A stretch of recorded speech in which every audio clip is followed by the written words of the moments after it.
배나영의 보이스 플러스. 누구에게나 우울한 날들이 있죠. 슬며시 아무렇지도 않게 자연스럽게 우울이 맴돌다가 사라지는 날들이 있어요. 어떤 우울은 근데 꽤 오랫동안 머무는 우울이 있죠. 가볍게 털어버릴 수 있을 줄 알았는데 점점 더 무거워지고 항상 밝은 표정을 지으려고 애쓰다가 우울한 줄도 몰랐는데 갑자기 눈물이 뚝 떨어지는 그런 날이 있어요. 세상에 이렇게 다양한 우울이 있는 줄 몰랐습니다. 정말 우울하면 당장 정신과에 가봐야 하는 걸까요? 정확하게 말하자면 우울은 정신병이 아니라고 해요. 사랑하는 사람이 우울증에 빠졌을 때라는 책을 읽어봤는데요. 이 책에 따르면 우울은 정신질환이래요. 그러니까 정신질환과 정신병은 다르다는 거죠. 똑같은 정신이라는 말이 들어가지만 영어로 정신질환은 mental illness라고 하고요. 정신병은 psychosis라고 한대요. 그러니까 우리말로 읽으면 멘탈과 사이코라는 정도의 차이가 있겠네요. 정신질환에는 우울증이나 공황장애, 불안장애 같은 좀 비교적 덜 심각한 병들이 포함되고요. 정신병에는 정신분열을 뜻하는 조현병이라던가 망상장애, 또 환각이나 환청이 들리는 그런 심각한 병들을 이른다고 합니다. 그래서 우울증은 몇몇 심각한 경우를 제외하고는 정신병에 포함되지 않는다고 해요. 보통은 가벼운 병인 감기에 빗대서 마음의 감기다라고 얘기하잖아요. 하지만 아무리 가벼운 감기라도, 아무리 가벼운 우울이라도 아픈 건 아픈 거죠. 똑같이 감기에 걸려도 누군가는 자고 일어나면 거뜬한 반면에 또 어떤 사람은 며칠 동안 막 끙끙 앓곤 하잖아요. 우울하면 그만큼 발걸음이 무거워지고 손가락 하나 까딱하기 싫어지죠. 그래도 우리는 꽤나 긍정적인 자세를 유지하려고 노력합니다. 이런 말 있잖아요. 영화 올드보이에 나왔던 말인데 웃어라, 온 세상이 너와 함께 웃을 것이다. 울어라, 너 혼자 울 것이다. 사실 이 말에 조금은 고개를 끄덕거리며 동의했던 기억도 나요. 많은 사람들이 자신의 멋있는 모습만 보여주고 싶어 하잖아요. 밝은 모습, 웃는 모습, 잘 나가는 모습을 드러내고 싶어 하죠. 오히려 더 꼭 끌어안아 줘야 할 그런 내면의 어두운 모습들은 잘 감추고 보여주지 않아요. 하지만 행복해지기 위해서 우리는 정말 꼭 기쁘고 밝고 명랑한 감정만 드러내어야 하는 걸까요? 애니메이션 인사이드 아웃 기억나세요? 그때 5가지 감정이 캐릭터로 등장을 하죠. 거기서 즐거움을 대표하는 기쁨이는 주인공을 즐겁게 만들고, 또 분노를 대표하는 버럭이 캐릭터는 주인공이 뭔가 부당한 대우를 받았을 때 분노해요. 그리고 까칠이는 어떤 해로운 것들로부터 주인공을 보호해주고요. 소심이는 다치지 않게 해줘요. 그런데 참 그때 슬픔이가 등장할 때마다 저는 엄청 답답했어요. 걸핏하면 주인공을 슬프게 만들고 엉엉 울게 놔두는 거죠. 슬픔이가 등장할 때마다 굉장히 막 짜증이 날 정도로 어떻게 이렇게 민폐 캐릭터가 다 있나 이런 생각을 했었어요. 하지만 슬픔이의 역할은 따로 있었죠. 다른 사람의 아픔에 공감하게 해주고 다른 사람들과의 관계를 만들어가고 또 스스로의 아픔을 치유하는데 한몫을 합니다. 그래서 슬픔을 겪은 기쁨은 더욱 충만해지고 감정들이 점점 더 깊고 다채로워진다는 사실을 알게 되죠. 행복해지기 위해서는 마음속에 있는 슬픔이를 더 끌어안고 다독거려줘야 한다는 사실을 깨닫게 됩니다. 마음속의 우울은 슬픔이와 비슷한 것 같아요. 우울을 못 본 척하면 행복해지기 어렵거든요. 그래서 오늘은 마음속의 우울을 들여다보는 책을 골라봤어요. 바로 이 책입니다. 어른이 되면 괜찮을 줄 알았다 라는 제목의 책이고요. 부제가 심리학 어른의 안부를 묻다 이렇게 달려 있어요. 저는 김혜남 선생님의 책을 좋아하는데 김혜남 선생님과 박종석 선생님 두 분이 같이 공저를 하신 책이에요. 이 책에서는 우울이 어떤 동굴이 아니라 터널이라고 말해요. 그래서 이 우울의 터널 끝에는 반드시 밝은 빛이 기다리고 있다고 얘기하죠. 그 사실을 깨닫는 순간 우리는 터널 밖으로 나갈 수 있다는 그런 희망을 줍니다. 혹시 우울의 터널에 들어와 있는 느낌이 드신다면 이 책을 한번 읽어보시길 권할게요. 우울뿐만이 아니라 아주 다양한 마음의 병과 고통으로 힘들어질 때 그때 어떻게 하면 좋을지, 어떻게 하면 아프지 않을지, 어떻게 하면 좀 더 단단해질지를 말해주는 책이에요. 책의 전체 구성을 보면 프롤로그에서부터 시작해서 우울증이나 조울증, 공황장애, 아니면 허언증, 강박증, 불안장애 같은 우리가 일상적으로 많이 접하는 그런 어떤 정신적인 증상에 대해서 설명해 주세요. 네, 재미있었던 건 어떤 증상이건 간에 나에게도 이런 면이 약간은 있는데 우리는 누구나 조금씩 그런 증상들을 안고 사는 게 아닌가 그런 생각이 들었어요. 꼭 병원에 갈 만큼 심각한 상태는 아니더라도 어떤 우울감이라던가 현실을 부정하는 면이라던가 외로움을 많이 탄다던가 이런 감정들이 있잖아요. 그러니까 나도 저런 면이 있는데 혹은 내 주위에도 저런 사람이 있는데 라면서 이런 우울감에 대해서 넓게 공감하게 되었달까요? 그 사람이 전에 공황장애가 있다고 얘기했는데 아마 그래서 그런 행동을 했었구나. 나에게도 약간의 강박관념이 있는 것 같았는데 이렇게 생각을 바꿔봐야겠구나. 만약에 이 책을 읽지 않았다면 몰랐을 혹은 이해하지 못했을 그런 마음들이 있더라고요. 여기에 설명된 모든 증상마다 어떤 에피소드로 시작을 하세요. 상담실에 찾아왔던 내담자에 대한 예시를 들어가면서 설명을 해주시기도 하고요. 어떨 때는 드라마에 대한 예시를 들면서 그 주인공이 이래서 이런 행동을 했다 이런 설명을 해주시는데요. 어떤 식으로 마음을 이렇게 다독여 주셨는지 주위에서는 어떤 식으로 그런 사람을 대하면 좋을지까지 같이 설명을 해주셨어요. 그러니까 이제는 누군가 조금 마음이 아프다고 할 때 좀 더 애정어린 시선으로 바라보고 약간은 머뭇거려지지만 그래도 조금 더 손을 내밀어 볼 수 있겠다 이런 생각이 들죠. 어쩌면 나의 이야기일 수도 있고 어쩌면 우리 모두의 이야기일 수도 있는 그런 내용이라서 낯설고도 익숙한 느낌이에요. 김혜남 선생님과 박종석 선생님 두 분이 같이 책을 쓰시면서 본문에 오렌지색으로 쓰신 부분은 김혜남 선생님이 쓰신 부분이고요. 파란색으로 쓰신 부분은 박종석 선생님이 쓰신 부분이에요. 두 분의 글이 이렇게 번갈아 가면서 나오고요. 아까 말씀드린 어떤 우울증, 화병, 번아웃 증후군 아니면 불안장애나 무력감 같은 어떤 증상들에 대해서도 설명해 주시지만 감정을 다스리는 법, 워킹맘의 고충 혹은 울지 못하는 사람의 내면이라던가 아니면 상실과 애도에 대한 이야기까지 어떤 특정한 상황에서 겪는 그런 마음 감정과 거기에 대한 대처 방안까지 알려주세요.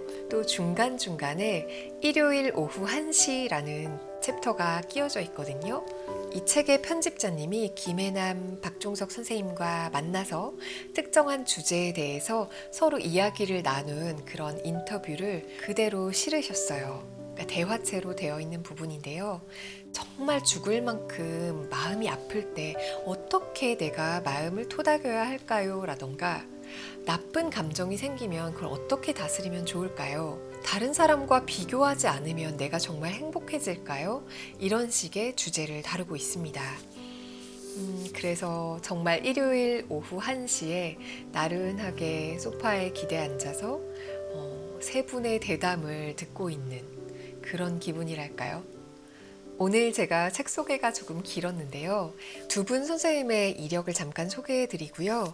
김혜남 선생님이 쓰신 프롤로그에서 조금, 그리고 박종석 선생님이 쓰신 에필로그에서 조금, 그리고 어떤 챕터 챕터를 골라서 읽어드리면 좋을지 굉장히 고민을 했는데요.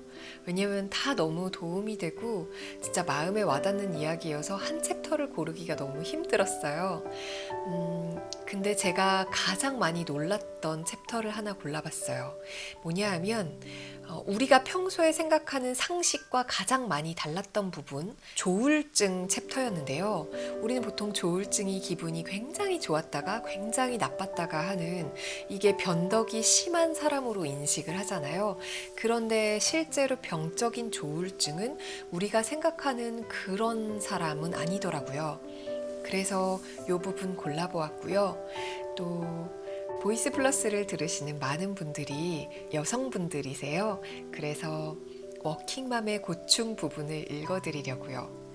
사실 화병이라던가 이런 부분들도 읽어드리고 싶은데 너무 길어질 것 같아요. 그럼 책으로 들어가 볼게요. 어른이 되면 괜찮을 줄 알았다. 심리학, 어른의 안부를 묻다. 김혜남, 박종석 지음. 포르체. 김혜남, 1959년 서울에서 태어나 고려대학교 의과대학을 졸업하고 국립정신병원에서 12년 동안 정신분석 전문의로 일했다. 2006년 한국정신분석학회 학술상을 받았고 경희대 의대, 성균관대 의대, 인제대 의대 외래교수이자 서울대 의대 초빙교수로 학생들을 가르쳤으며 김혜남 신경정신과 의원 원장으로 환자들을 돌봤다. 베스트셀러 30살이 심리학에게 묻다. 심리학이 30살에게 답하다를 비롯해 나는 정말 너를 사랑하는 걸까? 오늘 내가 사는 게 재미있는 이유, 어른으로 산다는 것, 당신과 나 사이 등의 책을 펴내 많은 독자의 공감을 얻었다. 박종석, 연세대학교 의과대학을 졸업하고 연세대학교 의과대학 대학원을 졸업했다.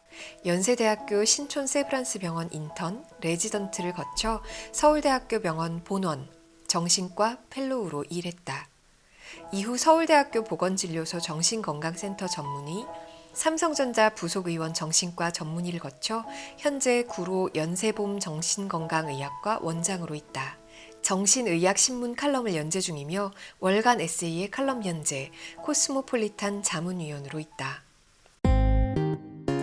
프롤로그. 안녕 나의 우울아. 살다 보면 아주 사소한 일에도 우울해질 때가 있다. 문득 거울에 비친 내 얼굴에서 주름을 발견했을 때, 친구가 서운한 말을 했을 때, 첫눈 오는 날 만날 사람이 없을 때 우리에게 우울이 찾아온다. 그리고 억울한 일을 당했을 때, 사랑했던 사람이 떠났을 때, 가스와 수도가 모두 끊긴 집에서 텅 빈 지갑을 바라볼 때와 같이 제법 심각한 일에서도 우리는 우울을 느낀다. 우울은 우리의 삶이 가지고 있는 다양한 얼굴 중에 하나다. 일이 뜻대로 안 될 때, 사람들 사이에서 상처를 받았을 때, 자신의 한계를 느꼈을 때 등 우리는 삶의 순간순간 우울감을 경험한다. 그러나 이런 우울은 인생을 살면서 마주칠 수밖에 없는 좌절에 직면했을 때 이를 내적으로 이해하고 극복하기 위한 하나의 과정이기도 하다. 이러한 우울은 고통스럽지만 정상적인 우울이다. 그리고 시간이 지나거나 상황이 달라지면 자연스럽게 그때의 우울감도 사라진다. 우리가 좀 더 관심을 두고 정성껏 어루만져 주어야 할 우울은 이보다 조금 더 깊고 조금 더 오래 앓는 우울이다. 우울하다는 말조차 할 수 없을 정도로 아무것도 할 수 없는 무력감과 자신의 인생에서 희망이 사라져버린 듯한 깊은 절망감을 느끼게 되는 우울. 이를 두고 우리는 우울증이라고 한다. 우울증은 매우 고통스러운 병이다. 우울증의 고통에 대해서 영국의 저명한 과학자 루이스 월퍼트는 우울증에 관한 희망의 보고서라는 책에서 다음과 같이 묘사하고 있다. 그것은 내 인생에 있어서 최악의 경험이었다. 아내가 암으로 죽어가는 모습을 지켜보는 것보다도 더 괴로웠다. 아내의 죽음보다 우울증이 더 고통스러웠다고 인정하는 것은 좀 수치스러운 일이지만 그것은 진실이었다. 우울증은 그 병을 앓고 있는 사람이 아니면 도저히 그 고통을 짐작하기도 힘들 정도의 고통의 극한 상황으로 우리를 밀어넣는다. 우울증은 세계보건기구가 선정한 인류를 괴롭히는 무서운 질병 10가지 중에서 네 번째를 차지한다. 게다가 우울증은 전체 인구의 5명 중 1명이 걸릴 수 있을 정도로 만연해 있는 질병이다. 때문에 누구든지 그 1명에 속할 수 있다. 아무리 강한 사람이라도, 아무리 부자라도, 아무리 멋있는 사람이라도 우울증에 걸릴 수 있고, 그게 바로 내가 될 수도 있다. 우울증에 빠지게 되면 세상 그 어떤 것에도 흥미를 잃고 즐거움을 느끼지 못하며 한없이 우울해진다. 평소 좋아하던 음식을 먹어도 무슨 맛인지 모르겠고, 남들은 배꼽이 빠질 듯이 웃어대는 영화를 봐도 재밌기는커녕 왜 웃는지조차 알 수가 없다. 그 어떤 감정도 느끼지 못할 정도로 몸과 마음의 에너지가 다운된다. 우울증은 단지 우울감만을 느끼는 데서 끝나지 않는다. 우울증을 앓는 사람은 자신과 세상을 부정적으로만 보는 부정적 사고의 특성을 보인다. 또한 막연한 죄책감과 자신이 죄를 저질렀다는 죄악 망상을 보이기도 하고, 무가치감이나 자신은 가난하고 모든 것에서 실패했으며 아무것도 남지 않았다는 빈곤 망상을 보이기도 한다. 때로는 죽을 병에 걸렸다는 신체적 망상을 보이기도 한다. 더군다나 우울증은 화병, 산후우울증, 고산병, 대사병, 주부우울증, 빈둥지증후군, 계절성 우울증, 중년기 우울증, 가면성 우울증 같이 여러 가지 다양한 형태로 나타날 수도 있다. 때문에 반드시 전문적인 치료가 필요하다. 우리나라 사람들은 정신질환에 대해 깊은 거부감과 편견을 가지고 있다. 몸이 아픈 사람에게는 자연스레 병원을 찾아가 볼 것을 권유하면서도 마음이 아프다거나 우울하다고 하면 그걸 심각하게 받아들이지 않고 개인적인 성격의 문제나 의지의 문제로 돌려버린다. 게다가 정신의학과에 대한 편견 또한 매우 심각하다. 정신과는 소위 말하는 미친 사람들만 가는 병원 정도로 알고 있는 경우가 많으며, 행여나 정신과에 다니는 것을 누가 볼까봐 집 근처 병원에는 절대로 가지 않는다. 또한 정신과 약을 먹으면 중독이 되고 바보가 된다, 한번 정신과에 가면 그 기록이 평생 따라다닌다 같은 잘못된 믿음은 사람들의 두려움을 더욱 부추긴다. 제 아무리 심각한 우울증이라도 그래봤자 병일 뿐이다. 증세는 심각하지만 빠른 진단과 바른 치료만 이루어진다면 결국 회복이 되며 완치도 얼마든지 가능하다. 그러므로 우리가 폐렴에 걸렸을 때 병원에 가서 약을 먹고 치료를 받는 것처럼 마음의 독감인 우울증도 감추거나 미루지 말고 적극적으로 치료를 받아야 한다. 우울증은 치료를 시작하면 대부분 3개월 안에 호전된다. 다시는 보지 못할 것 같았던 햇빛과 맑고 시원한 바람이 부는 세상, 그리고 이웃들의 따스한 미소를 다시 만나서 사소한 것에도 감사하는 법을 배울 수 있게 된다.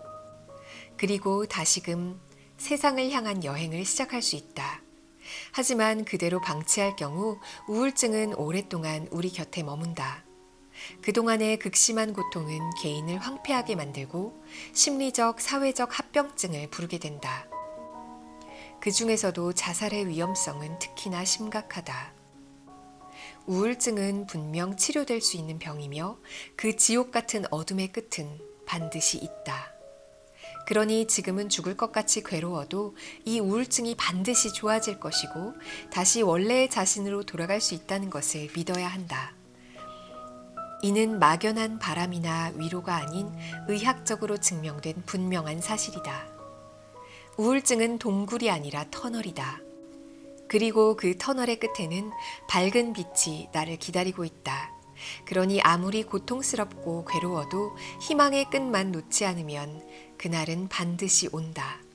다시 생생한 감정을 느끼고 나의 의지대로 생각하고 행동하며 두 발로 서서 발끝으로 다가오는 땅의 기운을 느끼고 잠시 멈추었던 여행을 계속할 수 있는 날이 반드시 온다. 그러니 삶의 어느 순간에 우울과 만나게 되면 당황하거나 외면하지 말고 당당하게 인사해야 한다. 그래야 우울과 건강하게 이별할 수 있다. 2019년 5월 김혜남. 유쾌함의 가면을 쓴 깊은 우울, 조울증. 박종석. 너무 유쾌하고 너무 활력적이어서 불안한 사람들이 있다. 이들은 빈틈없이 공기가 꽉 들어찬 고무공처럼 움직임의 속도도 빠르고 힘도 세며 방향도 예측하기가 힘들다. 게다가 세상 최고의 에너자이저처럼 활력이 넘치다가도 언제 그랬냐는 듯이 축 늘어져서 몸과 마음이 맥을 못 추기도 한다. 심지어 이러한 극과 극의 감정 변화가 주기적으로 일어나서 본인은 물론 주위 사람까지 힘들게 한다. 우울증의 한 종류인 조울증은 기분이나 생각, 행동 등이 극과 극을 오간다고 해서 양극성 장애라는 병명으로 불린다.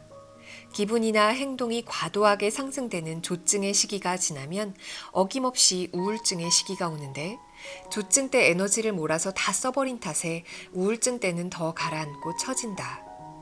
아무것도 하기 싫고 재미가 없고 이유 없이 짜증이 나기도 하며 불안 증세도 증가한다. 보통 조울증 환자가 겪는 우울증이 단순 우울증보다 더 위험하다고 하는데, 그건 감정의 기복이 더 크기 때문이다. 정상 상태를 경험하다가 우울증의 시기를 겪는 것과 에너지가 넘치는 격양된 상태에서 우울증의 시기를 겪는 것은 그 감정의 절대값의 폭이 훨씬 크고 변화의 과정에서 생기는 혼란도 훨씬 크다. 더 불안한 상태이기 때문에 본인은 물론 대인관계 혹은 사회적인 활동을 수행하는 데 있어서도 그 행동을 예측하기가 훨씬 어렵다. 잘 다니던 직장을 갑자기 그만두거나 10년지기 친구와 하루아침에 원수가 되기도 하는 등 어디로 튈지 모르는 불안함이 항상 존재하고 있다. 하늘을 나르다 바닥을 치는 감정의 롤러코스터. 박대리는 8월 초에 승진이 결정되어 기분이 날아갈 듯 했다. 뼈 빠지게 일한 보람을 한 번에 인정받는 듯 했고, 이제야 운이 좀 트이는구나 싶었다. 자연스레 이번 달 회식의 주인공은 박대리가 되었고, 기분이 좋아진 박대리는 회식 자리에서 노래와 막춤으로도 모자라 개인기까지 펼쳤다. 여러분, 기분도 좋은데 오늘 회식은 제가 쏘겠습니다. 다소 격양되긴 했지만 큰 문제 없이 잘 놀던 박대리가 느닷없이 80명이 넘는 인원의 회식비를 내겠다며 골든벨을 울렸다. 상사들이 웃으며 이를 만류하자, 아니, 저 지금 무시하시는 겁니까? 저 금수저입니다. 금수저. 회사는 취미로 다니는 거예요. 라는 황당한 말을 해버렸고, 상사들은 더 이상 웃지 않았다. 여기까지만 해도 그저 박대리가 술이 좀 과했거니 생각하며 넘어가는 분위기였다. 사실 박대리는 그날 맥주 한 잔밖에 마시지 않았고 평소에 술이 약한 편도 아니었다. 그런데 박대리가 승진의 기쁨에 취한 나머지 여직원들에게 무분별한 발언을 해대기 시작했다. 미혼이냐 기혼이냐 상사냐 하위 직급이냐를 따지지 않고 아무에게나 닥치는 대로 들이대며 예쁘다, 사랑한다, 내가 너 찍은 거 알지? 등등의 말들을 해댔다. 게다가 더 큰 문제는 박대리가 6개월 전에 결혼한 유부남이라는 사실이었다. 다음 날 박대리의 승진은 취소되었고 대기 발령이 나게 되었다. 회식에 참석한 누구도 박대리의 행동을 단순한 주사라고 생각하지 않았다. 더 황당한 것은 박대리의 반응이었다. 자기 카드로 결제한 회식비 600만 원을 경비 처리해주겠다는 회사의 제안을 거절하고 오히려 자신을 무시한다며 짜증냈다. 박대리는 갑작스러운 승진 취소와 대기 발령에 우울해하기는커녕 이까짓 연봉 비트코인이면 한 방이야. 고등학교 동창이 화장품 회사를 같이 하자네. 중국에서 투자 받으면 100억은 금방 벌어 라는 말을 계속하면서 한껏 들떠 있었다. 부동산, 땅, 화장품 사업, 게임 개발, 출판업 등등 하루에도 몇 번씩 사업 아이템이 바뀌었고, 회사에서건 집에서건 쉬지도 않고 잠도 자지 않으면서 새로운 사업 계획들을 세웠다. 사업 준비를 위한 개인적인 미팅을 업무 시간에 회사에서 진행하고 지각과 조퇴를 밥 먹듯이 하는 통에 결국 박대리는 권고사직을 당하게 되었다. 하지만 그는 전혀 걱정하지 않았다. 오히려 이까짓 회사엔 전혀 미련이 없다며 사업을 하면 더 크게 성공할 것이라고 의기양양했다. 기다렸다는 듯이 퇴직한 박대리는 퇴직금으로 치킨집을 차릴까 PC방을 차릴까 아니면 주식이나 하면서 편하게 지낼까를 고민하다가 결국 점포를 구해 프랜차이즈 치킨집을 계약했다. 그런데 갑자기 다음 날부터 우울감이 찾아왔다. 인테리어 공사를 하고 직원을 뽑고 가게 운영 방식을 배워야 하는데 아무것도 하기 싫어진 것이다. 내가 왜 여기에 있지? 내가 대체 무슨 짓을 한 거지? 불현듯 현실에 대한 자각을 하게 됐지만 이미 너무 많은 일이 벌어진 뒤라 이러지도 저러지도 못할 상황이었다. 박대리는 울며 겨자 먹기로 현실에 떠밀려 치킨집을 시작했지만 결국 2개월 만에 문을 닫고 퇴직금을 모두 날린 것으로도 모자라 빚만 떠안게 됐다. 과도한 기쁨과 과도한 우울, 위험한 널뛰기, 조울증. 조울증은 주로 박대리처럼 30대에 생기는 경우가 많으며 병의 지속기간이 6개월 정도로 꽤 긴 편이다. 계절의 변화에 영향을 받아 증상이 악화되는 경우도 흔하며 무엇보다 재발이 잘 되어 당사자와 가족들을 힘들게 한다. 콧노래가 나올 정도로 즐겁다가 갑자기 회사 일만 생각하면 우울해지고 몸과 마음이 힘없이 가라앉아 있다가도 별것 아닌 친구의 유머에 빵 터져서 깔깔대기도 해요. 저 조울증인가요? 이렇게 흔히들 조울증을 기분이 좋다가 우울했다가를 수시로 왔다 갔다 하는 병으로 이해하고 있는데 이는 사실과 다르다. 기본적으로 조울증은 일정 기간의 조증 시기와 일정 기간의 우울증의 시기가 번갈아 나타나며 보통 그 기간은 각각 2주 정도 지속된다. 또한 조증이라고 해서 무조건 기분이 좋아지는 것은 아니다. 물론 기분이 들뜨고 에너지가 넘치는 조증도 있지만 조울증에서 더 자주 나타나는 조증은 오히려 생각이 많아지고 예민해져서 사소한 일에도 쉽게 짜증이 나는 증상이다. 짜증이 나는데 왜 조증일까 의아하게 생각할 수 있다. 조증은 기분이 들뜨고 흥분된 상태, 비정상적으로 에너지가 과민한 상태를 말하는데 이것은 외부의 자극에 엄청나게 예민하고 날이 서 있다는 뜻이다. 그래서 과도한 집중력과 지나친 생각이 본래의 유쾌하고 좋았던 기분을 사라지게 하고 의심과 피로감을 불러오게 된다. 조울증 증상을 보이는 경우 조증의 시기에도 그리 행복하거나 즐겁지 못하며 오히려 우울증 시기보다 더 불안정한 상태를 경험하기도 한다. 격양되고 들뜬 기분을 통제하지 못하여 박대리처럼 과도하게 행동하게 되고 결국 그 대가를 치러야 하는 불행을 맞게 된다. 조울증 환자 중에는 박대리보다 더 극단적인 문제를 일으키는 경우도 많다. 조증 시기에 자신의 지갑을 노숙자에게 통째로 준 사람도 있고 집을 판 돈 전부를 교회에 헌금한 주부도 있다. 또 누가 봐도 가능성 없는 사업에 아무 준비도 없이 수십억 원을 투자했다가 날린 사람도 있다.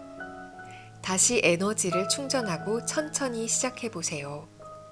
박대리에게 가장 필요한 것은 잠과 휴식이었다. 조증 시기의 충동으로 인해 충분히 먹지도 쉬지도 않고 달린 탓에 그의 뇌는 메마르고 예민해졌으며 탈진해버렸다. 이 상태에서는 세로토닌과 멜라토닌이 고갈돼서 제대로 잠을 잘 수도 없고 식욕도 생기지 않는다. 따라서 3일 정도 묻지도 따지지도 않고 잠만 자야 하는데 신경이 바늘처럼 날카롭고 예민한 상태라 잠을 자는 것도 쉽지 않았다. 수면제와 신경안정제의 도움으로 며칠간 숙면을 취한 덕분에 박대리의 몸과 마음은 어느 정도 안정 궤도에 들어설 수 있었다. 그러나 회복되어가는 박대리의 컨디션과는 별개로 현실은 그가 저질러 놓은 문제들로 여전히 암담하고 막막한 상태였다. 나는 그에게 충분히 먹고 자면서 바닥까지 무너진 정신력과 체력을 회복한 뒤 가족이나 친한 친구, 직장 동료와 같이 가까운 인간관계부터 회복해 나가기를 조언했다. 큰 실수를 한 경우엔 관계의 회복이 쉽지 않겠지만 그럼에도 최선을 다해 노력해야 한다. 진심으로 사과하고 필요하다면 조울증의 고백을 통해 이해를 받을 필요도 있다. 관계 개선을 위한 노력과 동시에 새로운 사회활동, 재취업에 대한 준비를 조금씩 해야 한다. 이때 절대 서두르지 말고 차근차근 천천히 시작해야 한다. 예전에 해봐서 익숙한 일을 다시 한다거나 지인이 소개해준 직장에서 일하거나 혹은 아주 단순한 아르바이트를 해보는 등의 워밍업의 시간이 필요하다. 이 시기에 조급해하거나 무리하게 시도하면 다시 감정적으로 격해지거나 충동적이 되어서 조울증이 재발할 위험이 커진다. 회복의 단계에 있어 초기에는 약물이 효과적이지만 중기부터는 약물보다 상담이나 인지치료가 더 효과적이다. 특히 가장 중요하고 효과가 큰 것은 가족을 통한 치료다. 조울증으로 인해 가족이나 주변 사람들에게 했던 실수들, 그로 인한 경제적 피해 등이 다시 환자를 우울하게 하고 조급함이 들게 할 수도 있다. 그 결과 또 새로운 사업을 무리하게 한다거나 술이나 도박, 무리한 투자와 같은 실수를 반복할 위험도 있다. 이런 악순환을 막을 수 있는 건 약물도 정신과 의사도 아닌 가족의 인내심과 애정이다. 조울증은 서너 번 정도 재발하는 것이 보통이지만 초기 첫 번째, 두 번째 때 잘 다스리면 더 이상 재발하지 않고 완치되는 병이기도 하다. 게다가 이미 벌어진 실패와 손해에 좌절하지 않고 무너진 마음을 잘 추스른다면 타고난 열정과 에너지로 긍정적인 효과를 이끌어낼 수도 있다. 실제로 조울증의 증상을 잘 다스리고 순기능을 이용해 큰 성공을 거둔 사업가나 예술가도 많다. 일하는 여자로 산다는 것. 워킹맘의 고충. 김혜남. 하루에 2번 출근하는 사람들이 있다. 바로 일하는 기혼 여성들이다. 아침엔 회사로, 저녁엔 집으로 출근을 하고 커피 한 잔의 여유도 온전히 즐기지 못한 채 온종일 동동거려야 한다. 그러고도 욕을 얻어먹기 일쑤다. 불과 20여 년의 세월을 건너오는 사이 맞벌이는 선택이 아닌 필수가 되었다. 이러한 급격한 사회 변화 속에서 가정과 사회에서의 두 가지 역할을 동시에 해내야 하는 여성은 더 많은 갈등과 혼란을 겪게 되고 그 결과 우울감에 시달리기도 한다. 미국의 여성의학 전문가인 브렌트 보스트 박사는 이러한 갈등에 시달리는 여성들을 바쁜 여성 증후군으로 설명한다.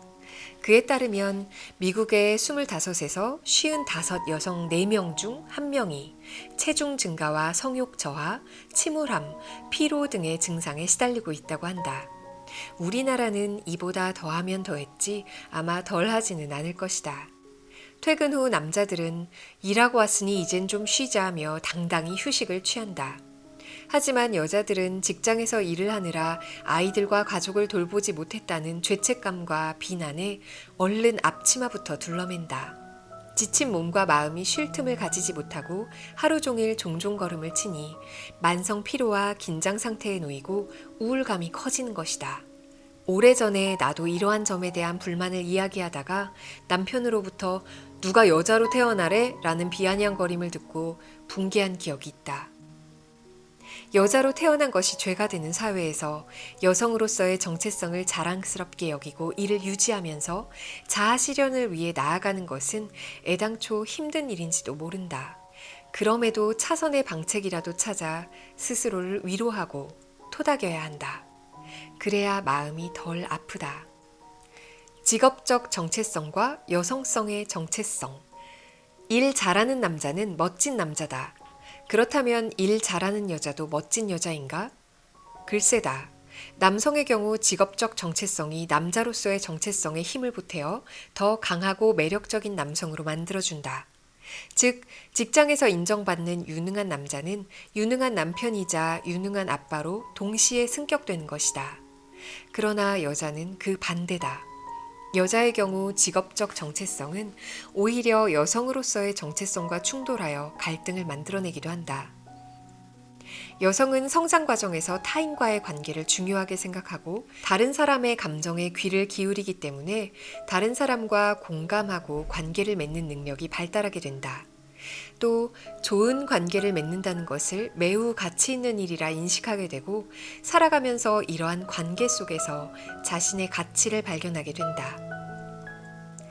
즉, 내 울타리 안의 사람들과 좋은 관계를 맺으며 그들을 잘 보살피는 것이 여성으로서의 최고의 가치라 여기는 것이다.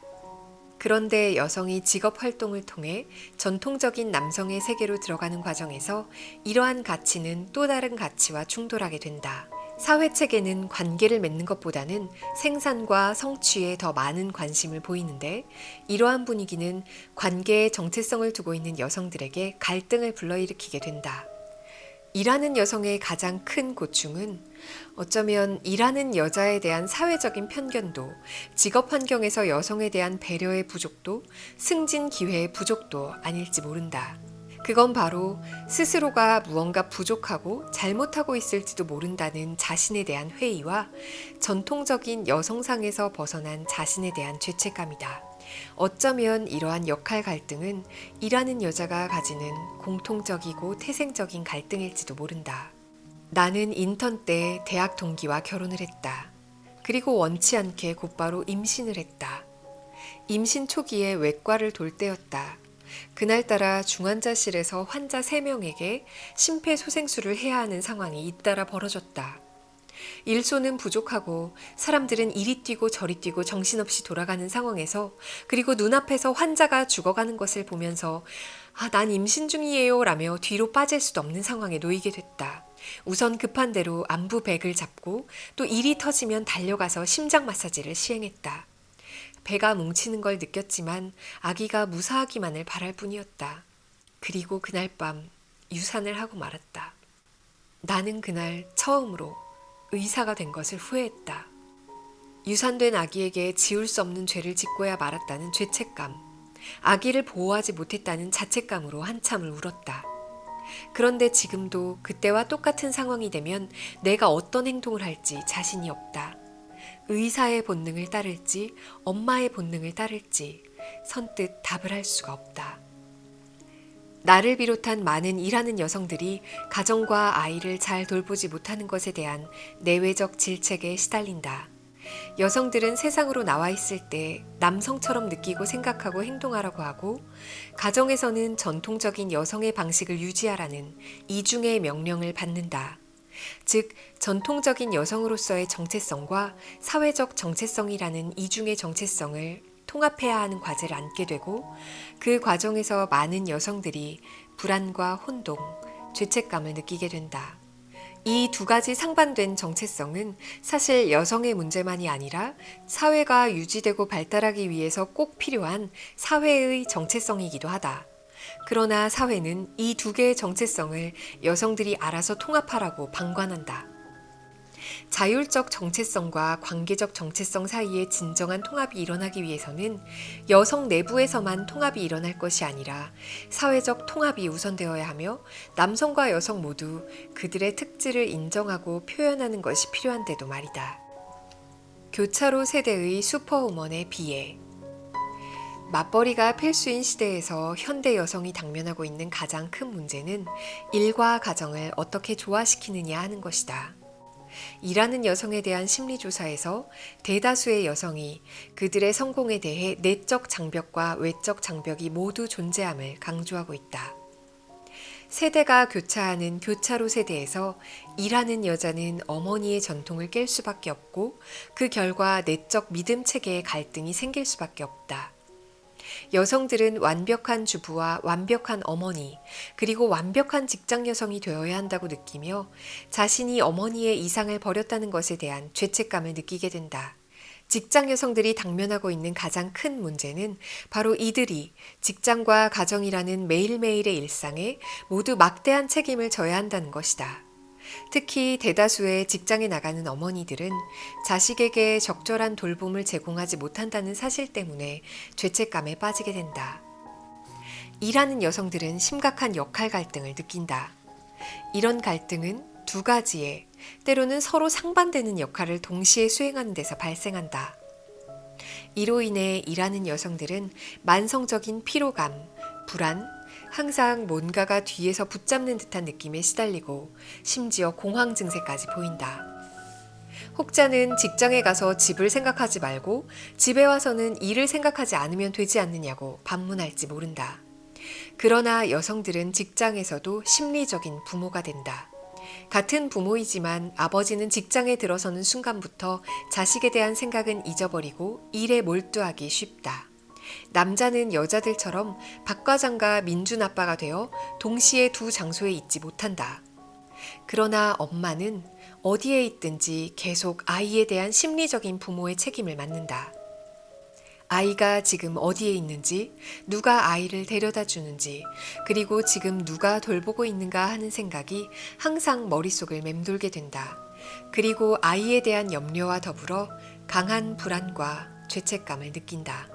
설령 직장인으로서의 역할과 엄마로서의 역할을 큰 무리 없이 수행하는 여성이라고 해도 운동을 하거나 외모를 가꾸는 등 자신을 위해 시간을 투자하거나 가끔 혼자만의 휴식을 취하는 시간을 갖는다는 것은 사치가 된다. 또 남편이 육아나 살림을 많이 도와준다고 해도 대부분의 여성은 직업과 아이 양육 사이에서 갈등을 느낀다. 이러한 여성들의 역할 갈등은 피로감과 정서적 박탈감, 그리고 죄책감을 불러온다. 기왕 해야 한다면 즐겁고 행복하게 해내세요. 나의 지난 시간들을 되돌아봤을 때 가장 후회스러운 것은 즐기지 못했다는 것이다. 일하는 여성으로 살면서 전통적인 여성의 역할과 사회적 역할을 동시에 수행해왔지만 정작 그 무엇도 온전히 즐기지 못했다. 잘 해내고 못 해내고를 떠나 어차피 나의 역할이고 나의 삶의 일부였는데 기왕이면 즐겁고 행복하게 해낼 것을 그러지 못한 것이 무척이나 후회스럽다.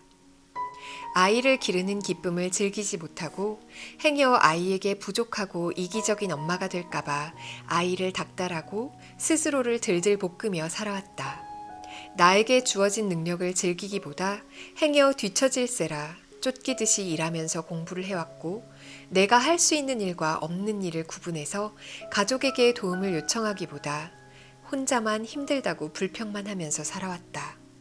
다시 과거로 돌아갈 수 있다면 나는 아이들이 영유아기를 지나는 동안만큼은 그들과 마음껏 놀아주고 싶다. 그리고 다시 나의 일로 돌아왔을 때 최소한 직장에서만큼은 아이들에 대한 책임감과 죄책감을 내려놓고 마음껏 나의 일과 능력을 즐기고 싶다. 나는 이러한 뒤늦은 후회와 깨달음을 일하는 여성으로서의 혼란과 죄책감을 호소하는 워킹맘들에게 그대로 전하곤 한다.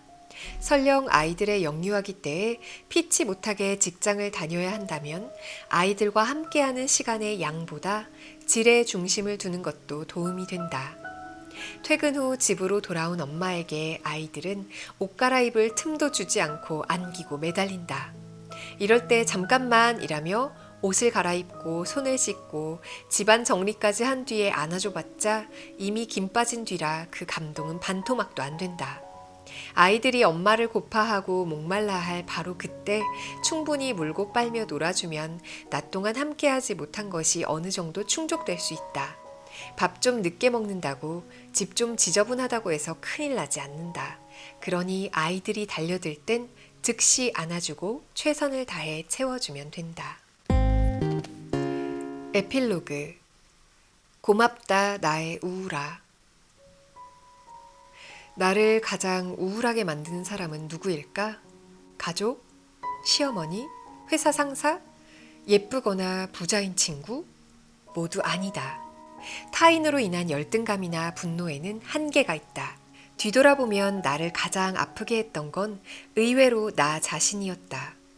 과거 잘 나갔을 때와 현재를 끊임없이 비교했고 왜 아직 결혼하지 않았을까? 왜 그때 대학병원을 그만두었을까? 라고 내 선택을 끊임없이 후회하며 스스로를 괴롭혔다. 자책감은 타인에 대한 분노와는 달리 시간 제한이 없다. 매일 질리지도 않고 같은 생각을 반복했고 한숨 쉬며 잠들고 얼굴 찌푸린 아침을 맞이했다. 그 사업에 손대지 말걸, 비트코인을 하지 말걸 후회해봤자 아무런 소용이 없다는 걸 알면서도 바보 하며 한숨만 내쉬는 게 버릇이 된 사람들은 늘 과거에 붙잡힌 채 산다. 나 또한 그랬다. 오늘과 미래에 집중하지 못하는 이들에겐 발전과 역전의 기회는 보이지 않고 내가 대체 왜 그랬지? 이 말만 수도 없이 되는다. 그 어떤 위로도 되지 않는다는 걸 알면서도 몇 번의 실패를 통해 이번 생은 망했다. 이 결혼은 끝났어. 이 사람은 나와 안 맞아. 우리나라는 틀렸어. 라고 단정한다. 김혜남 선생님께서 해주신 말씀 중 가장 기억에 남는 것이 있다. 바로 우울의 반대말은 행복이 아니라 생동감이라는 말이다. 살아서 움직이고 아주 조금씩 매일 변하는 것이야말로 우울에서 벗어날 수 있는 유일한 방법이라고. 나는 10년 전에 30살이 심리학에게 묻다를 읽었는데 그때 나는 젊고 자신감에 넘쳤고 내가 원하는 무엇이든 될 수 있다고 믿었다. 나는 우울증에 걸릴 일이 없을 거라고, 내 미래는 당연히 행복할 거라고 확신했다. 미숙함과 치기를 자신감으로 착각한 젊은 의사였던 나는 타인의 불안과 우울감에 그다지 깊숙이 공감하지 못했었다. 참 부끄러운 일이다. 실제로 맞이한 나의 30대는 기대와는 너무나도 달랐다. 일, 연애, 결혼, 가족, 모든 것이 내 맘대로 되는 게 하나도 없었다. 당연히 합격할 거라 믿었던 면접에서 자꾸 떨어지고 사업, 투자, 주식은 손해만 봤다. 대학병원에 남을 건지 개원할 것인지를 놓고 어중간하게 고민만 하다 4, 5년이 훌쩍 흘렀고 잘 나가는 동기나 친구들을 보면서 자존감은 바닥을 쳤다. 일상의 외로움이 습관이 되고 나도 몰랐던 우울감이 눈밑까지 차오르는 날이면 현실을 부정했고 남 탓을 했었다. 괜찮다고, 이만하면 행복하다고 스스로를 달래보아도 공허한 울림만이 돌아왔고 나는 깨달았다. 내가 그동안 우울로부터 도망치고 있었음을. 술을 마시고 게임에 몰두하고 직장을 그만두고 여행을 갔었지만 달라지지 않았다. 나는 우울증에 걸린 나를 싫어했고 부끄러워했다. 나약함을 들킨 듯 약해 빠진 인간으로 낙인 찍힌 듯 스스로를 부정하고 자신에게서 도망쳤다. 우울한 나는 내가 아니라며 부정했고 비난했다. 내 인생에서 가장 힘들었던 2018년, 내 주위의 사람들은 우울증에 걸린 나도 모자라지 않다는 걸, 우울증을 간직하고서도 좋은 사람이 될 수 있다는 것을 가르쳐 주었다. 끝없는 짜증과 찌질함에도 불구하고 이들이 보여준 인내와 수용의 따뜻함을 나는 생생히 기억한다. 우리는 과거를 되돌릴 수 없다. 사랑하는 이에게 준 상처와 모진 말도 주워 담을 수 없다. 다시는 그러지 말아야지 몇 번이나 다짐하면서도 또 실수하고야 마는 의지가 한없이 약한 인간을 나는 매일 아침 화장실 거울에서 본다. 나는 아마 또 우울해하고 실패하고 좌절할 것이다. 찌질하고 못난 말과 행동으로 사랑하는 이에게 상처를 줄 것이다. 하지만 지금은 그것이 끝이 아니라는 걸 안다. 열등감의 동굴 속에서 지겹도록 무력했던 나는 자책이야말로 상대방과 나를 가장 아프게 하는 것임을 깨달았다. 왜 나는 사랑받지 못할까? 왜 나는 성공하지 못했을까? 더는 이런 의문과 후회가 아닌 하루가 이틀이 되고 오늘 좌절해도 내일을 기대할 수 있는 켜켜이 쌓은 노력이 가져다 줄 기회와 인연에 감사하는 삶을 살고 싶다. 내 삶을 변화시킬 수 있는 건 로또 같은 기적이나 운명 같은 사랑이 아니라 5분 더 일찍 출근하고 10분 더 운동하는 현재에 대한 충실함이라는 것을 우울증이 가르쳐 주었다. 삶의 희로애락을 모두 가르쳐준 우울증에게 존중과 애정을 담아 감사를 표하고 싶다. 2019년 5월 박종석. 오늘 어른이 되면 괜찮을 줄 알았다 중에서 두 챕터와 프롤로그, 에필로그 읽어드렸는데요. 혹시 더 궁금하신 증상이나 나에 대한 궁금함이 있다면 이 책을 더 읽어보시면 좋겠네요. 책에는 마음을 위로하고 치유하는 힘이 있다고 해요. 그래서 그걸 옛부터 독서 치료, 비블리오 세라피라고 불렀대요. 우울감 대신 생동감 느끼는 하루 되시길 바라면서 오늘 여기서 마치겠습니다. 감사합니다. 배나영의 보이스 플러스.